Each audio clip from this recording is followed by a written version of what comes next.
કરું છું. ત્યારે આપણને કોઈ સિદ્ધાંત સમજવો હોય અને બહુ સરળતાથી આપણને સિદ્ધાંત સમજવો હોય તો દ્રષ્ટાંતનું માધ્યમ એક સરળમાં સરળ માધ્યમ છે. કોઈ તત્વની વાતો સમજવી હોય, કોઈ સત્વશાળી વાતો આપણને સમજવી હોય તો નાનકડા પ્રસંગ અને દ્રષ્ટાંત એનાથી સમજ તાત્કાલિક આવી જતી હોય છે. તો આજે આપણે જે નવો વિષય ચાલુ કરવાના છીએ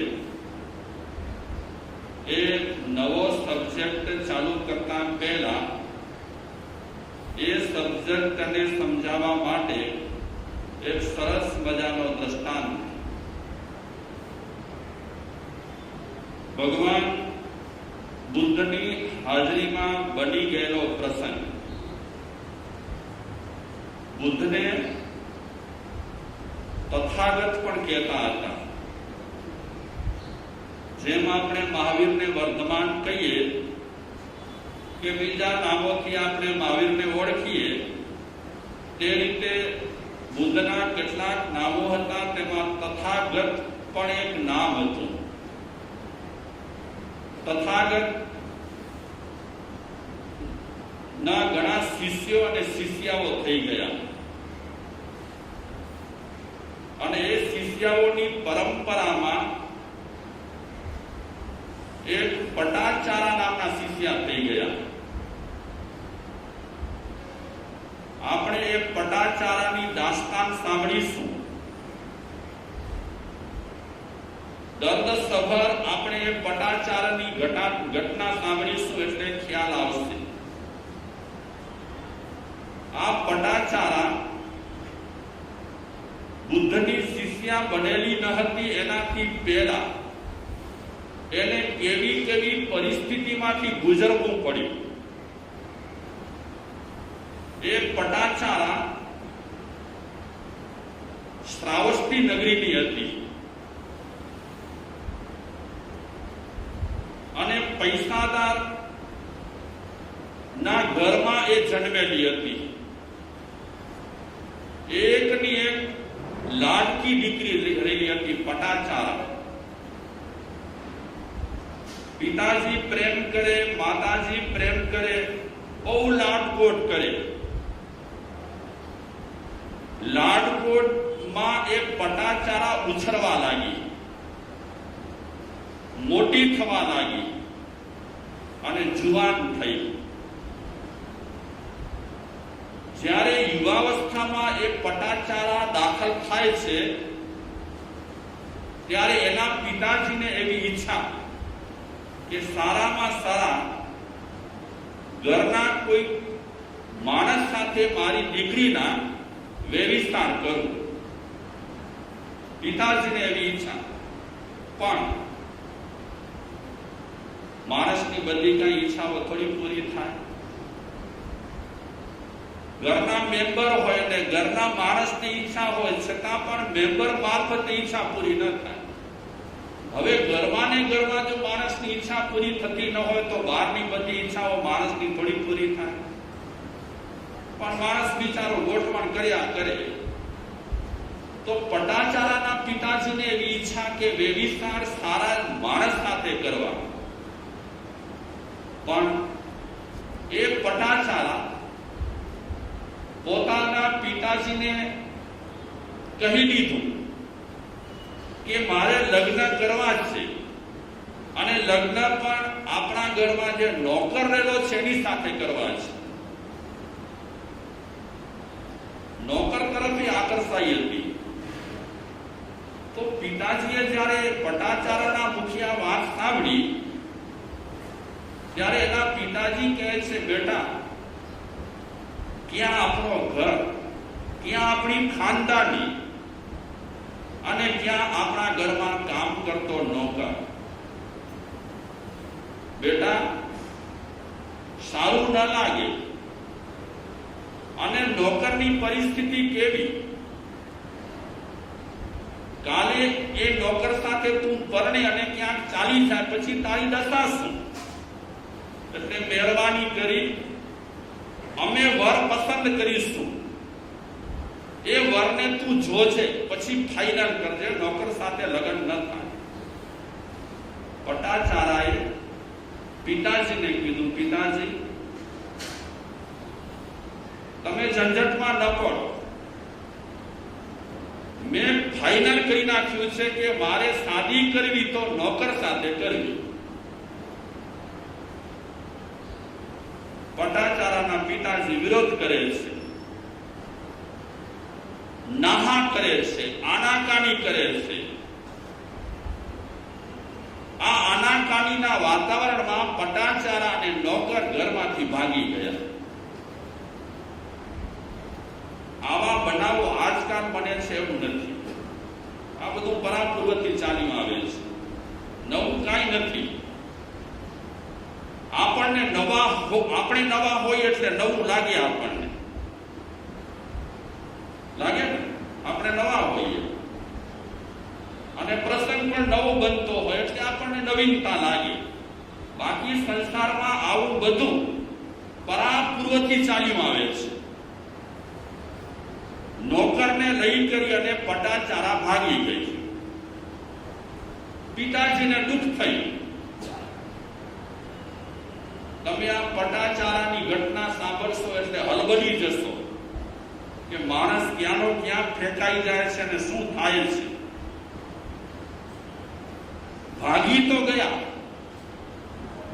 પણ નોકર પાસે એટલી કઈ સુવિધાઓ ન હતી, એટલા કઈ પૈસા પણ ન હતા. એટલે એક ગામડામાં ઝૂંપડું બાંધી અને રહેવા લાગ્યા. પૈસાદારની દીકરી એક નાનકડા ગામડામાં ઝૂંપડામાં રહે, કેવું લાગ્યું? પણ એને સ્વીકારી લીધું કે મને ગામડા સાથે પણ લેવા દેવા નથી અને ઝૂંપડા સાથે પણ લેવા દેવા નથી. મારે લેવા દેવા છે કોની સાથે? માણસ સાથે, મારા માણસ સાથે, જેને હું અત્યારે પતિ માની રહી છું, એ પતિ સાથે મને લેવા દેવા છે. સગવડ મને મળે કે ન મળે, બીજી કેટલીક સુવિધાઓ મળે કે ન મળે, મને એની સાથે કાંઈ લાગતું વળગતું નથી. માણસને જ્યારે કોઈ પણ વસ્તુ પર પ્રેમ થાય ને, ત્યારે બધી અગવડતાઓ શું કરે? અગવડતાઓ દબાવી લે. માણસના માથા પર જ્યારે પડે ને ત્યારે બધું માણસને ચલાવવું પડે. તો આ પટાચારા એનો ઘર સંસાર શરૂ થયો. સરસ મજાના બંગલામાં રહેતી હતી, સરસ મજાની હવેલીમાં રહેતી હતી. મા બાપના એના પર ચાર હાથ હતા. આજે એ જ પટાચારા અગવડતા વચ્ચે ઝૂંપડીમાં જીવન પસાર કરવા લાગી. સમય જતા એ ગર્ભવતી થાય છે. તો ઝૂંપડીમાં બે જ જણ છે, પતિ ને પોતે. પ્રસવનો સમય જ્યારે નજીકમાં આવી રહ્યો છે ત્યારે પટાચારા પોતાના પતિદેવને કહે છે કે પતિદેવ, આપણા ઘરમાં સુવિધાઓ નથી. જ્યારે પ્રસવ થશે, સંતાનને જન્મ આપીશ ત્યારે મારામાં કમજોરી આવશે, હું કાંઈ પણ કામકાજ નહીં કરી શકું. એટલે હું વિનંતી કરું છું કે પ્રસવ મારા પિયરે થવો જોઈએ. તો પતિદેવે ના પાડી, પિયરે જવાય નહીં, આપણે ભાગીને નીકળ્યા છીએ. હવે જે છે તે આપણને ઝૂંપડીમાં જ બધું વિતાવવાનું છે, પસાર કરવાનું છે, પિયરે ન જવાનું. પતિદેવ પિયરે જવાની ના પાડે છે. પ્રસવનો સમય નજીકમાં ને નજીકમાં આવવા લાગ્યો. પટાચારા વિચારે છે કે પિયરે ન જાઉં તો મારા ઘરના કામકાજ કોણ કરે? મને કઈ સગવડો જોઈએ તો સગવડો મને કોણ આપે? પતિદેવ જ્યારે ઝૂંપડીમાં ન હતા અને આડાવડા થઈ ગયા ત્યારે પટાચારા એકલી ઘરમાંથી પિયરના રસ્તે પડી ચાલી જાય છે પિયર તરફ. ત્યાં તો ઝૂંપડીમાં એના પતિદેવ આવ્યા. પટાચાર્યને ન જોઈ પડોશીઓએ ખબર આપ્યા કે પટાચારા કહી ગઈ છે કે હું પિયરે જાઉં છું. બહુ દર્દનાક એ ઘટના રહેલી છે. પટાચારાના પતિ પટાચારાની પાછળ દોડવા લાગ્યા કે પિયરે પહોંચી નહીં હોય, રસ્તામાં હશે, હું ગમે ત્યાં એને ભેગો થઈ જાઉં. આગળ પટાચારા છે અને પાછળ એના પતિ છે. જંગલમાં ભેટો થઈ ગયો. જોઈ લો નસીબ. અને કર્મરાજાના નાટક જોઈ લો. જ્યાં કને પતિદેવનો ભેટો થયો ત્યાં જ પેલી પટાચારાએ પ્રસવ કર્યો, સંતાનને જન્મ આપ્યો. ન પિયરે ન ઝૂંપડીમાં અને જંગલમાં સંતાનને જન્મ આપ્યો. કોઈ સગવડો નહીં. આ પરિસ્થિતિમાં થોડા દિવસ જંગલમાં રહે છે અને ત્યાર પછી એના પતિદેવ એને પાછા જ્યાં રહેતા હતા ત્યાં લઈ આવે છે.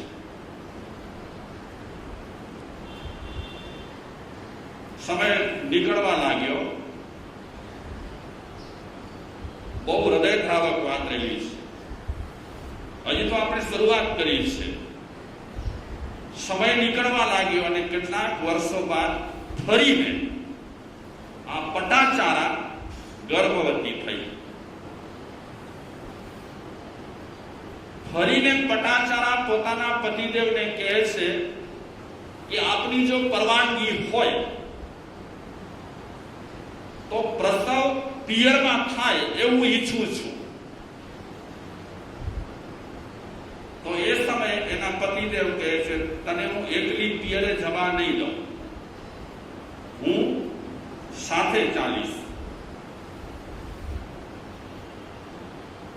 એટલે એક બાળકને લઈ, એમનો બાળક હતો ને, એને લઈ અને આ પતિ પત્ની પિયર તરફ રવાના થયા. રસ્તામાં પટાચારાને પીડા થઈ, ખૂબ જ પીડા થઈ અને પ્રસવ કદાચ તાત્કાલિક થઈ જાય એવી પરિસ્થિતિ ઊભી થઈ. અને એ સમયે પટાચારાએ પોતાના પતિદેવને કીધું, પતિદેવ, હવે હું એક પગલું પણ આગળ વધી શકું તેમ નથી. તમે સાથે રહ્યા સારું કર્યું. અત્યારે મને એટલી પીડા થાય છે, એટલો દર્દ થાય છે કે પિયર સુધી તો પહોંચી શક્યું એવી મારી હાલત જ નથી. તો પતિદેવ કહે છે પટાચારાની પત્નીને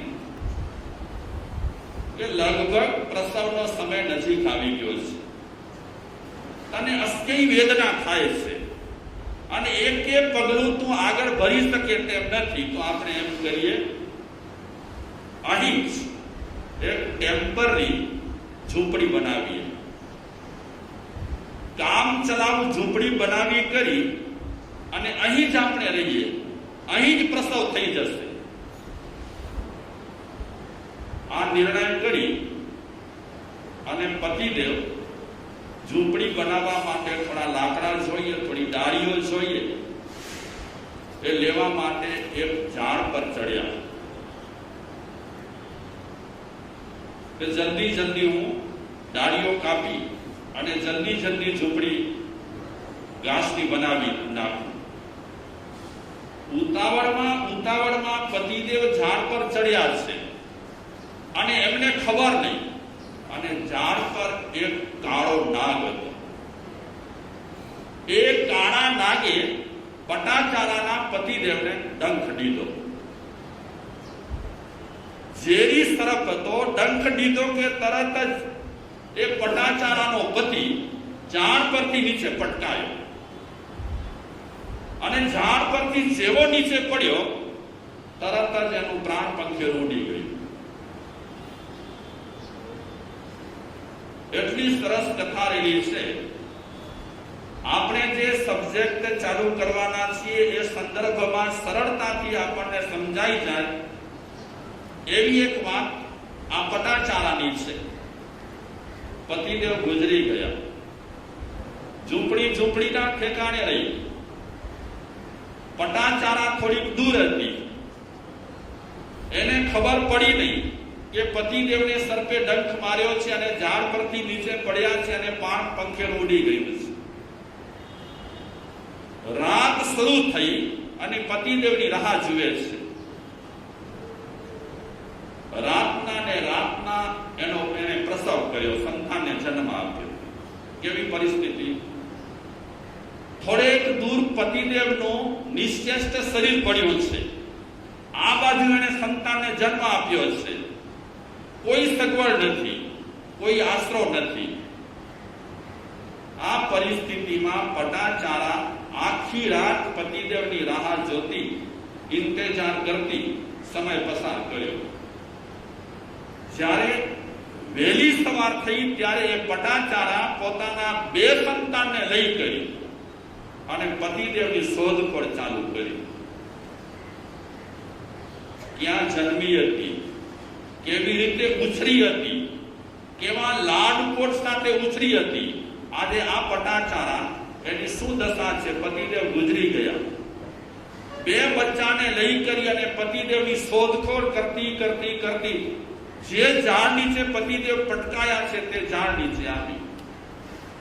જોયું પતિદેવનું શરીર પ્રાણ પંખેરું ઉડી ગયું છે. પતિદેવના શરીર પર માથું રાખી કરી અને પટાચારા રડવા લાગી, કલ્પાંત કરવા લાગી. જંગલમાં એટલું આક્રંદ કરે છે કે એક વખત એના આક્રંદમાં કુદરત પણ થંભી ગઈ. તો કરુણ આક્રંદ કરે છે. 2 છોકરા સાથે છે, પતિદેવના મરદા પર માથું મૂક્યું છે અને રડે છે. સૌ કોઈ જાણે છે મરદાર માણસ પર પ્રેમી માણસ ગમે તેટલો રડે પણ એના રુદન પર એ મરેલો માણસ ક્યારે પણ જીવત થઈ ન શકે. આ તો માણસને રાગ હોય, લાગણી હોય એટલે થોડી વાર માટે રુદન બુદન કરે. બાકી તો આ સંસારમાં આ ગટમાળ તો ચાલ્યા જ કરે છે. થોડી વાર માટે રડી લઈએ, 5-15 દિવસ માટે રડી લઈએ. બાકી તો જે રીતે જે પરિસ્થિતિ હોય તે પરિસ્થિતિને સ્વીકારવી જ પડે. અને કેટલીક પરિસ્થિતિ સંસારમાં એવી છે કે આપણા હાથની બાજી નથી કે ચલો આપણી પાસે કરોડ રૂપિયા રહેલા છે તો થોડી બાજીને સુધારી લઈએ, પણ એ રૂપિયાથી બાજી સુધરે તેમ નથી. એ પટાચારા અંતે રુદન કરી અને પતિદેવના મરદાને ત્યાં જ મૂકી અને પિયર તરફ રવાની થઈ. જોઈ લો, હવે એને એમ છે કે પિયરે પહોંચીશ તો મને માતા મળશે, પિતા મળશે, ભાઈ મળશે. મારા પર જે દુઃખના ડુંગરો તૂટ્યા છે એમાં મને રાહત મળશે. ઘરે પહોંચીશ એટલે મને આશ્વાસન મળશે. આવા વિચાર સાથે પટાચારા બંને છોકરાને લઈ કરી અને આગળ નીકળી છે.